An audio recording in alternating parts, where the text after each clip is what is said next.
So where to get started when it comes to print on demand? This is a consulting session I have with one of my students where I go ahead and give a really real and raw breakdown of what I would do if I got started in print on demand. And this is something that a lot of people can definitely relate to. Paolo, he asks a lot of relatable questions, and he asks a lot of good questions that you guys would really appreciate to hear the answers from thanks to his questions. So here's the consulting session I have with Paolo, and you guys definitely want to watch the whole thing. Before we get into today's video, so I announced last video's winners for $1,000 worth of courses, consulting course with me. The winner's here. If you guys want to qualify, what to do is drop a comment below, follow me on Instagram, hit the subscribe button, hit the notification bell. I'll be picking the best comment every single video. Other than that, let's get right into today's video. Well, I've started, getting into all these like drop shipping and also like print on demand. A while ago, like I would say, it was like a shift of mentality, because I'm still in university and I started reading some books, a lot of them actually, and I did that for a year and a half. So I shifted from, the company mindset to working for myself and building something for myself. And so I read a lot. And at some point I was like, okay, now I have to do something about it. Take action, these famous words. And so, I started like trying to build a Shopify store with my other half, because she's a designer. And I found you because I was like trying to find a step-by-step tutorial on how to create the store. And I remember I found you because I was looking into the shipping methods, how to set them up. And, almost nobody talks about this. And, it's all like high-level stuff. And instead, you went like step-by-step in the 30K in 30 days series. And that's how I found you. And it was very useful. Unfortunately, that store, it was unsuccessful, but I'm very satisfied with the setup I did. And so, I think the problem there was the product I choose. Like, I didn't put in like too much account the Google trend, like what the graph showed me. And so, I think that was the main issue with the product. Got it. And are you currently still in university? Yeah, I still do that. I'm trying to balance both the things, and like right now there's corona virus here in Italy, in the north, and since I'm here in the north now, I have some spare time, and so I said, okay, let's try like to give it some time, since now I have it. And with my other half, as I was telling you, she's a designer. She's amazing, and she did like some patterns. So our idea now was to go into print on demand, and we have different patterns. And the thing is that I would like to know from you, like if you could recommend us how to test those patterns. And since the supplier we are choosing, maybe it's called Pillow Profit. Most likely you know it. And they give you like a lot of range of different products.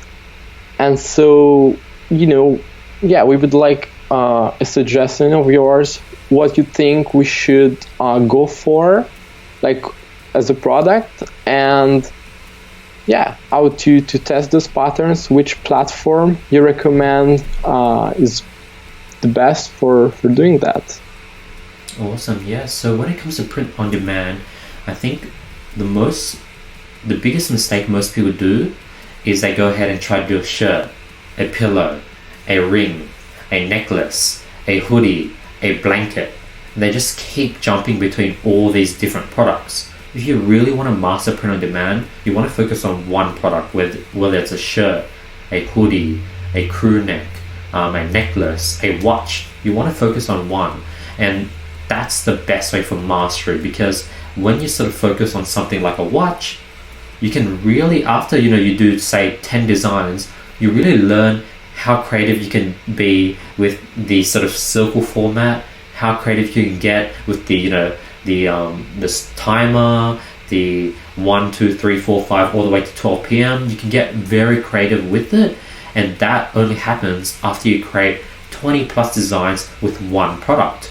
But if you're sort of trying 20 different products, you're doing one shirt, one hoodie, one blanket, you can never get to that point of mastery and really master that product.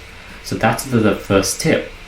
Now, when it comes to finding what designs work, you're going to have to push out 20 different designs for that one product, and then you learn based on the results. So let's say you put off a sort of simple pattern, a simple like flannel pattern where it's just rectangles, different colors. You see that your cost per click is $3. Then you go ahead and test an image of a horse. It's just like a rectangle image of a horse. Now your cost per click is $2.50. Next, you test a cool drawing of a cartoon of a horse, and there's a cool background, and it's not a rectangle image that you pasted on a shirt. It's like something that you designed.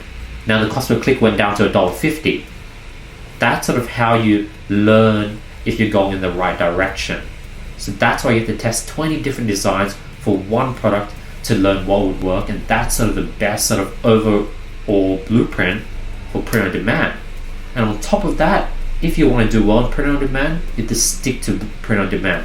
You can't do one product store, you can't do drop shipping, you can't do AliExpress, you can't do all these different things. You want to just focus on print on demand over a long period of time if you want to succeed. Focus is key. Okay, and which platform do you recommend for testing these products? And which budget do you think it's good enough for having a test? Facebook ads is the best place for print on demand. Long term, and budget wise, I'd recommend probably $30 to $50 per product. Okay, so per design. Correct. Okay, and what about the creative? How do you think? Let's say I do a T-shirt. Let's say.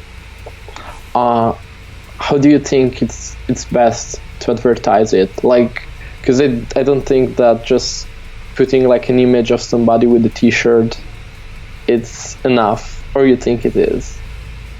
It's enough. It's enough? Because you're selling the design, you're not selling the T-shirt. Because if you're selling the T-shirt, then you might have to get creative with why this T-shirt is high quality, what features it has, is it breathable, does it have some lightweight material? No, you're selling the design on the T-shirt.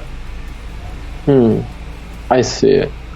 And which do you think that because our main idea was to go with leggings, and so do you think it's a good idea to trying to brand those leggings, let's say, and put a logo on them, or just to try different things, and after, let's say, we found some successful design, go and brand it?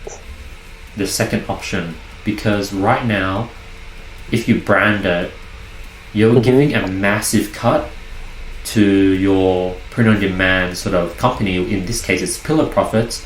They take a massive cut, so there's no point branding underneath Pillar Profits. If you want to brand something, you want to go straight to the factory and go straight to the source.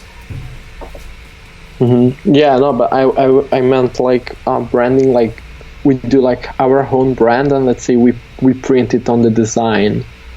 Let's say on the design we put our logo as if it was printed. Got it. If you could successfully integrate it in where it doesn't look sort of bad, then do it.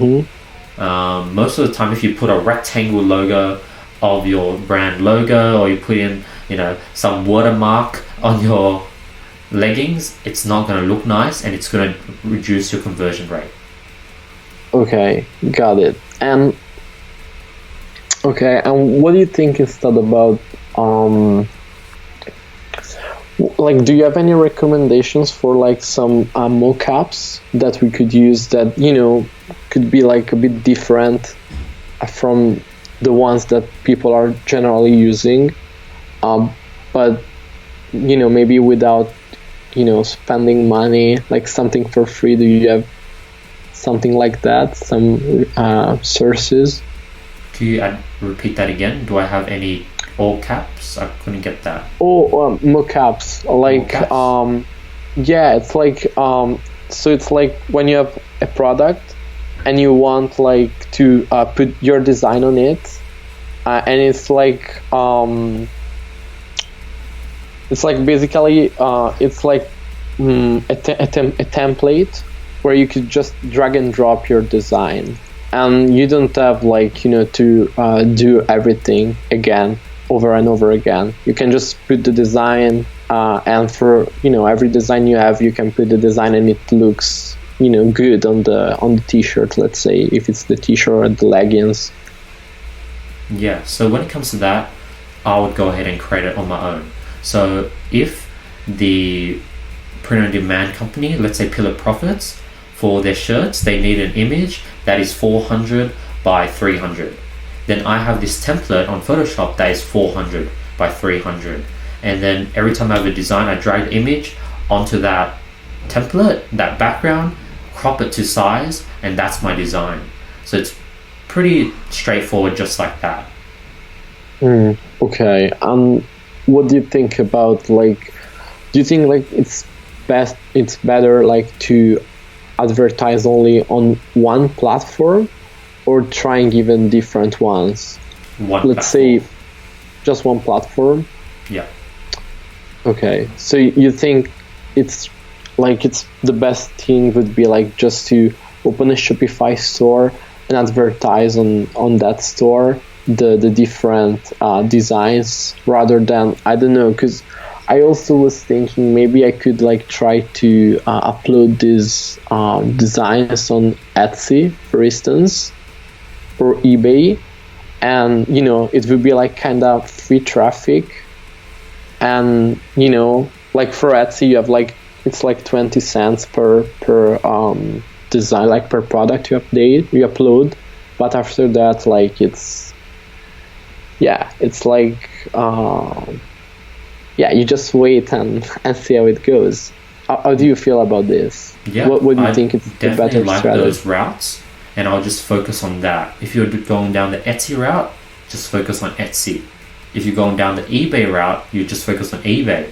Because by doing that, you would learn all the different unique things, such as the SEO, how to go ahead and rank under certain keywords, what certain niches work on Etsy, what certain niches work on eBay. And if you did Facebook, you would know what certain targeting works for Facebook. So you just want to focus on one, and either one of those options will work. Even like free methods like Facebook Marketplace. There's a lot of options out there, but a lot of people lack focus. Can you tell me something more about the marketplace, please? Yeah. Like the Facebook Marketplace? Because if you go to Facebook, there's a marketplace where people can list their products on for free. And you could also do the same thing with Gumtree. Gumtree is a website that people use in the UK and Australia to sell things online, which is similar to Craigslist from the United States. So you could definitely create these international companies on international accounts on these international companies and sell on Craigslist US. Put your listing on Craigslist US. Whenever someone wants to purchase on Craigslist, go ahead and ship the product to the US. So that's another option. So there are lots and lots of options out there, but you just need to focus on one and really master it, and you'll be able to make money. Okay, I like this very focused strategy, like just going for one source. I like this.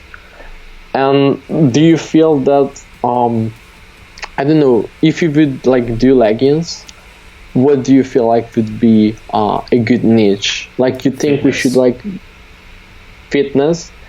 Okay, but like, I don't know. Let's say, like, I'm just throwing random ideas. I don't know. You think maybe, I don't know, having like animals on leggings for the fitness niche would be something interesting? Or when you go to the gym, would anyone there like to have an animal while they're doing some deadlifts or some shoulder presses or barbell curls? Do they want some animals on their leggings? That's the question you want to ask. Okay, well, it depends, I guess, but yeah, okay, I got what you mean. Awesome. Do you have any last questions you want to ask before we wrap this up? Like, can you give me one final tip, like, from your experience with print on demand, that was, like something you wish you would have known if you before you started? The final tip I would give is that when I got started, I wish someone would have told me that success is all about mindset and doing the one thing again and again and just improving at it. And it's not some secret niche. It's not some secret platform. It's not some secret strategy, not some secret targeting. Strategies are literally 10% of it, but 90% of it is just doing the same one thing over and over again and bettering it and pivoting consistently until you hit success and building that mindset where you can do this over a long period of time. That's my probably biggest tip.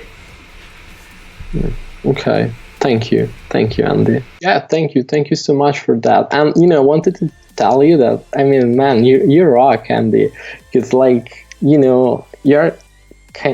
younger than me, and you accomplished this. It's crazy. And that was a call. Hopefully you guys got a lot of value. My goal with these are to just give it away to you guys completely for free. Like, this is something that I should usually charge or just put into my course. I want to give you guys as much value as possible. That's how you guys are getting it completely for free. All I ask is for a simple like of this video, hit the subscribe. That's all I ask for. Help me with the algorithm. I want to blow up my channel and I can't do it without your help. So help me with that. Question of the day. What was the biggest print-on-demand tip you learned? Drop in the comments below. I've been answering every single comment. Hit me on Instagram. I've been replying to every single DM. Other than that, I hope you guys have an amazing day and I'll be seeing you guys tomorrow with more value. Peace.